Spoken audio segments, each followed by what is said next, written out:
Bom, gente, agora vamos para a nossa correção, no caso aqui de língua portuguesa, tá? Eu pedi para que vocês fizessem da página 41 a 44, sendo que a 40 e 41 era um texto, né? No caso, um poema, tá? Eu vou ler esse poema e aí a gente já vai para as atividades, tá? O peão. A mão firme e ligeira puxou com força a fieira, e o peão fez uma elipse tonta no ar e ficou a ponta no chão. É um peão com 7 listas, de cores imprevistas, porém, nas suas voltas doidas, não mostra as cores todas que tem. Fica todo cinzento no ardente movimento e até parece estar parado, teso, paralisado, de pé.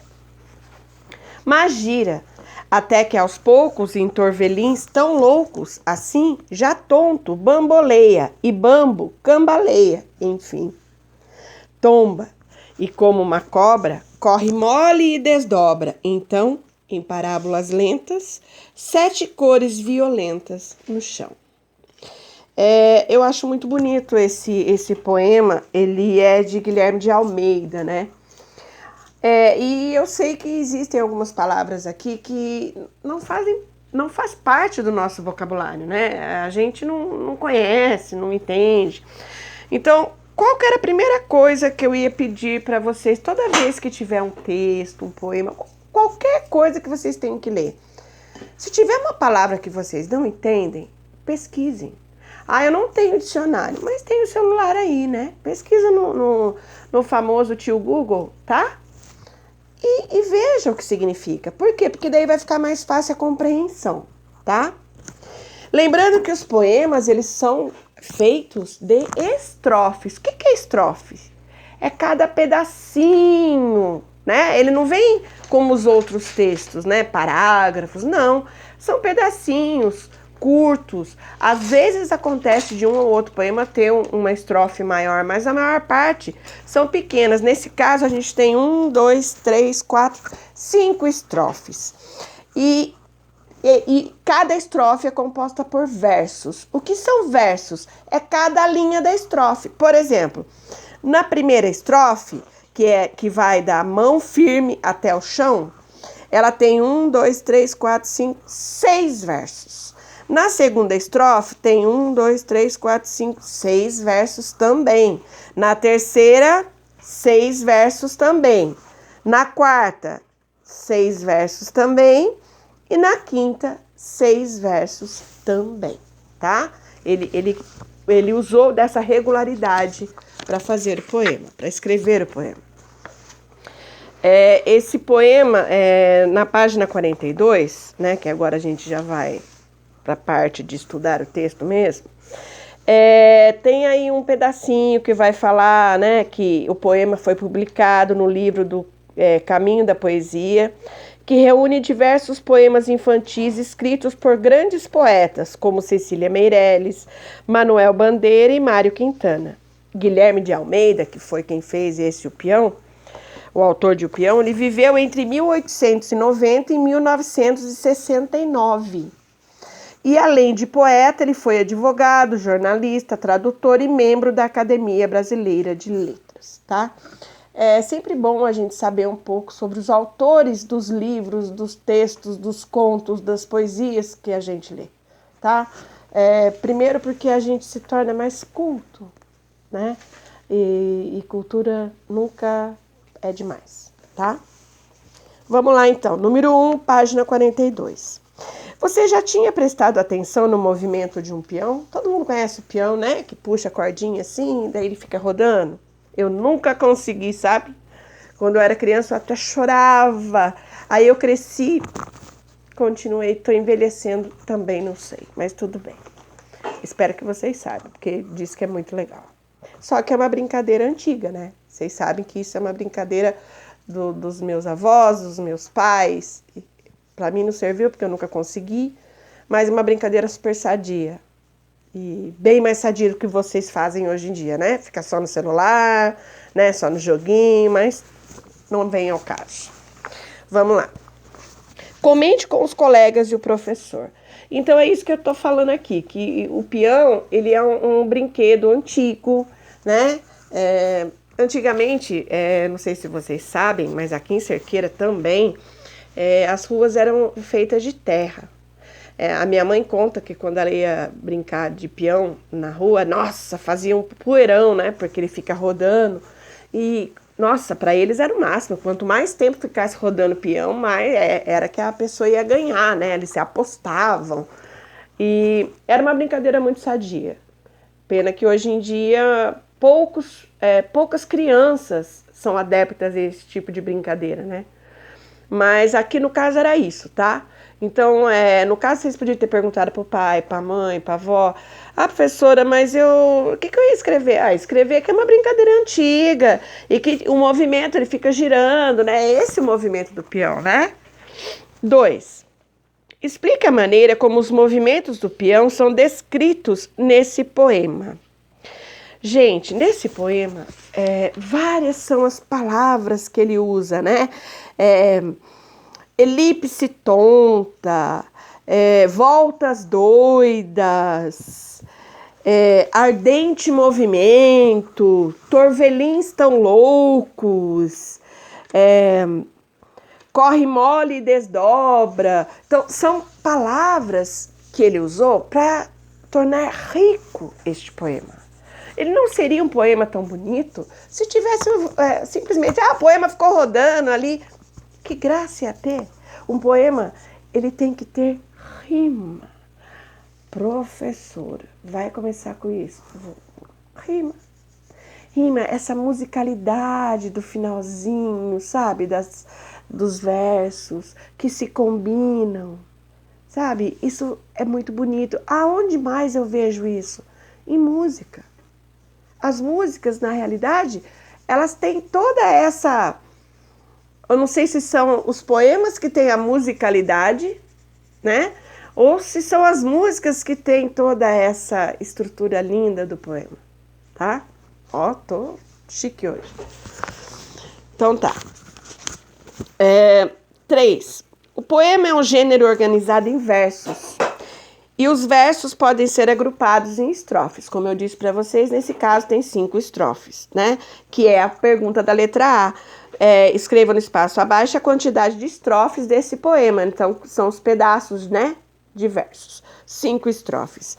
Escreva a quantidade de versos presentes em cada estrofe. Todos eles possuem 6 versos. Pode acontecer de num poema existirem estrofes maiores, menores e diferentes, tá? Por exemplo, no poema tem lá uma poesia com 6 versos, um outro com 4, um outro com 2, tá? Pode acontecer. Tudo depende do autor, tá? Volte ao poema, releia a terceira estrofe e responda as questões a seguir. O que acontece com o peão em relação à cor? É lá na terceira estrofe. Fala assim: fica todo cinzento no ardente movimento. Então, aqui, em relação à cor, cinza é uma cor, não é isso? Então, ele fica cinzento, tá? E depois no B, e com o seu movimento? Porque se ele tá falando aqui, ó, fica todo cinzento no ardente movimento e até parece estar parado. Por quê? Eu não sei, olha, eu sei que é até besteira, mas alguém aqui já viu o filme do Flash?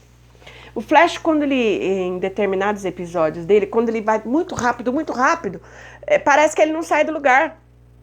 Porque quando ele tá aqui, dali 2 minutos ele já tá aqui. Minuto não, segundo, sei lá. Milésimos de segundo. É a mesma coisa. Então, quando ele tá muito rápido, parece que ele tá parado. Tá? É isso que vocês tinham que colocar. Ele parece até estar parado, de tanto que ele está movimentando. Daí vamos lá para a página 43. Letra C. Essas impressões sobre a cor e o movimento do peão, enquanto ele gira, são reais ou falsas? Primeiro, gente, é a impressão do autor. Como eu disse, o autor, ele usa de determinados artifícios para deixar fazer com que o poema seja mais prazeroso de se ler, tá? Então é lógico que é falso, tá? É lógico. E outra, ele apresenta 7 listas de cores e quando lançado em movimento. Ele está em movimento, né? Então, assim, é lógico que é falso. É simples, nunca... como é que você vai falar que um peão... Quer ver, ó, ele cambaleia, que ele tomba como uma cobra. Gente, isso não existe, né? É a coisa do poeta, né? Do escritor, tá? Vamos lá para o 5. Releia a última estrofe do poema, em que é feita uma comparação. Letra A. A que o peão é comparado quando está perdendo a força? Tá lá na última estrofe, a uma cobra. Eu acabei de falar, né? Por quê? Porque tá perdendo a força. A cobra, ela vai devagar, não vai ser... Ou alguém já viu em alguma TV, alguma coisa, a cobra rapidinho, assim. Não é, a cobra, né? Ela vai toda sinuosa, né? Letra B. Quais efeitos essa comparação produz no poema? Produz surpresa, produz humor, chega a ser engraçado o modo como ele coloca as palavras para que, afinal de contas, ele faz com que a gente imagine que o brinquedo ganhou vida. E o brinquedo não ganhou vida, né? Não é boneca assassino nem nada, né? Não. Então, vamos lá para o número 6, então. Até aqui eu acredito que todo mundo tenha entendido, porque eu vi as atividades e as dúvidas que chegaram para mim, eu fui respondendo. Então, quem não mandou dúvidas para mim, aprenda que é para isso que eu estou aqui. Tem que mandar a dúvida para mim, tá? É como eu falo, eu fico exatamente de prontidão. Desde a hora que eu acordo, que eu falo bom dia, alguma dúvida... não quero mandar no grupo. Manda no privado e eu vou respondendo, como eu respondi para todos os que me perguntaram. Tá certo? Vamos lá, então, para o número 6. É comum em poemas a repetição de alguns sons, que além de reforçar o ritmo do texto, expressam alguns sentidos para o leitor. Releia os versos a seguir, atentando para os destaques nas palavras. Tem destaques aí nas palavras, né? Já tonto bamboleia e bambo cambaleia. Aí você tem muito o som do em, on, né? O som do esse som nasal. Que efeito de sentido essa repetição cria para o leitor? Quando a gente começa a usar esse tipo de som, tá? Você percebe que está perdendo força. É para mostrar pra gente que o peão está perdendo força. Tá bem? Ele usou, como eu falei, ele usa as palavras, ele brinca com as palavras para fazer com que a leitura fique mais rica, mais emocionante, mais prazerosa, tá? Número 7. Deixa eu só ver. 7. Agora releia mais 2 trechos do poema. Primeiro trecho. Fica todo cinzento no ardente movimento. O segundo, já tonto bamboleia e bambo cambaleia. Os sinais de pontuação em destaque nos versos acima são chamados de reticência, porque tanto em um quanto no outro tem os 3 pontinhos, tá? Marque um X na alternativa que indica o sentido que esse sinal de pontuação produz nesses versos. Quando a gente coloca num texto os 3 pontinhos, a gente sabe que tem uma continuação, né? Como se tivesse assim, eu continuo pensando, eu vou colocar mais alguma coisa aqui. No caso, é como se estivesse falando, o peão continua rodando, tá? É nesse sentido que tá aí, esses 3 pontinhos, é para mostrar que a ação ainda está acontecendo. Tá? Então, é assim, em qual que você colocaria o X? No primeiro, que tá assim, indicam que os movimentos do peão continuam, ou seja, a ação ainda continua, a ação de girar, né? Vamos lá, então, para a página 44, que foi a última que eu pedi para vocês, tá? E vamos, então, falar de rima, né? Rima é o som final semelhante entre 2 ou mais palavras. Releia a estrofe a seguir. A mão firme e ligeira puxou com força a fieira, e o peão fez uma elipse tonta no ar e ficou a ponta no chão. Nessa estrofe, há 3 combinações de sons que aparecem no final dos versos. Agrupe as palavras entre si. Então, vamos lá. A mão firme e ligeira puxou com força a fieira. Então, ligeira rima com fieira, porque tem o mesmo finalzinho, não é? O mesmo som final, né? Fieira e ligeira. Então, é a primeira combinação. Depois, e o peão fez uma elipse tonta no ar e ficou a ponta. Tonta e ponta, né? Onta, ó, finalzinho onta, mesmo som, não é? Então, segunda combinação.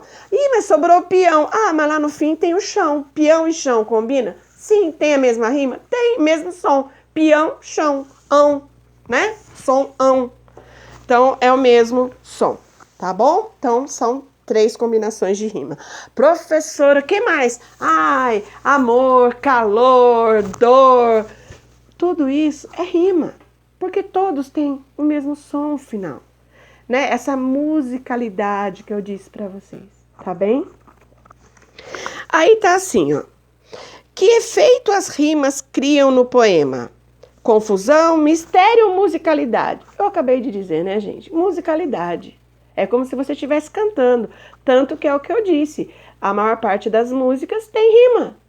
Por quê? Porque fica mais bonito, o som fica mais agradável, né? É musicalidade, tem que ter, tá? Aí vem assim, aí no fim da página 44, vocês veem que tem uma sugestão de leitura, né? E que é a Caligrafia de Dona Sofia, que é um livro cheio de poesia, tá? Mas vocês... porque tem gente que fala assim, professor, eu não gosto muito de poema. Você já pegou um livro de poema para ler? É muito gostoso. Ele não é cansativo, exatamente por ter essa musicalidade. Eu li só metade do livro. Então, mas daí você para e você não vai perder nada, porque depois você vai para outra poesia. E se for uma história contada em poesia, melhor ainda. É muito gostoso de ler. Então, tentem essa nova experiência de ler um livro feito somente com textos poéticos, tá? Com poesia, tá bem? Beijo, já volto com o CHC para nossa correção, tá bem?